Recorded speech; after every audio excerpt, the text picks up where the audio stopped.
महाराज,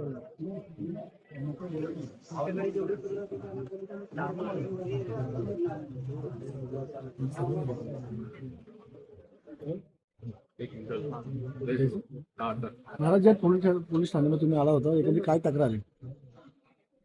मनोहर बाबू देसाई आणि त्याचे कुटुंबीय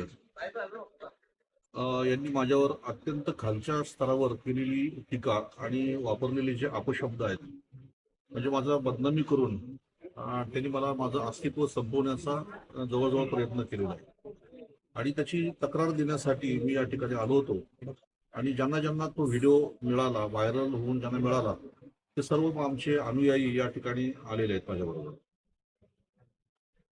पोलिसांनी काय आता आश्वासन काय दिले? पोलिसांनी गुन्हा दाखल केलाय. पोलिसांनी त्यांच्या विरोधात मानहानीचा गुन्हा दाखल केलेला आहे. परंतु म्हणजे माझ्याकडे जेवढे पुरावे होते ते मी आता सध्या पोलिसांकडे दिलेले आहेत. त्याच्यामध्ये त्यांनी काही ठिकाणी असंही म्हटलेलं आहे की हे काय करतात हे आम्हाला माहिती आहे. म्हणजे ते माझ्या सतत मागावर आहेत हे माझ्या आता लक्षात आलेलं आहे. कारण ते त्यांच्या तोंडाने बोलतात की हे कुठे जातात, काय करतात हे आम्हाला सर्व माहिती आहे. म्हणून माझ्या जीवाला त्यांच्यापासून, म्हणजे मला आणि माझ्या कुटुंबाला त्यांच्यापासून धोका आहे हे आता मला पूर्णपणे लक्षात आलेलं आहे. बीडची ज्या सरपंचाची हत्या झाली त्या प्रकारे त्या घटनेवर आधारित तुमची असं कट रचण्यात आलं असं आपलं माझं कार्य आहे लोकांना सुधारवणं. आतापर्यंत मी अनेक मुलांना रोजगार दिला, अनेक मुलांना मी धंदे पाणी देतो. जे क्रिमिनल होते त्यांना मी आता सुधारण्याचा प्रयत्न करतो. लहान मुलांना गावागावात जाऊन संस्कार देतो. आपण बघू शकता माझ्या सोशल मीडियावर किंवा अनेक पुरस्कार मला मिळालेले आहेत.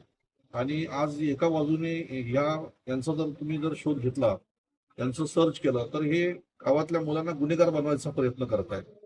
आणि कितीतरी मुलं आज तुम्ही बघितलं तर गरिबांची मुलं यांच्या बरोबर राहून म्हणजे आज व्यसनाधीन झाली आणि आज ती मुलं गुन्हेगार बनलेली आहेत.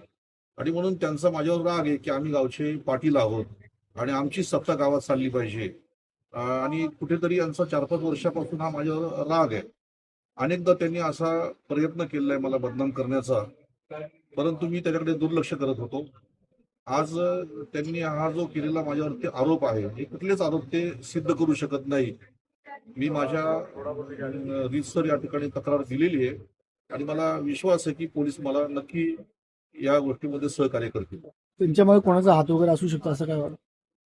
त्यांच्या मागे हात आता 3 भाऊ 3 पक्षामध्ये आहेत. एक भाऊ भारतीय जनता पक्षामध्ये, दुसरा भाऊ शिवसेनेमध्ये आहे, तिसरा भाऊ त्यांचा कोणत्या पक्षामध्ये तेच कळायला मार्ग नाही.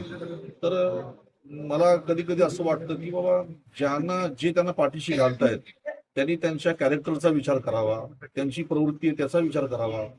आतापर्यंत त्यांच्यावरती जवळजवळ मला वाटते 20 ते 22 नुसत्या NC दाखल असतील.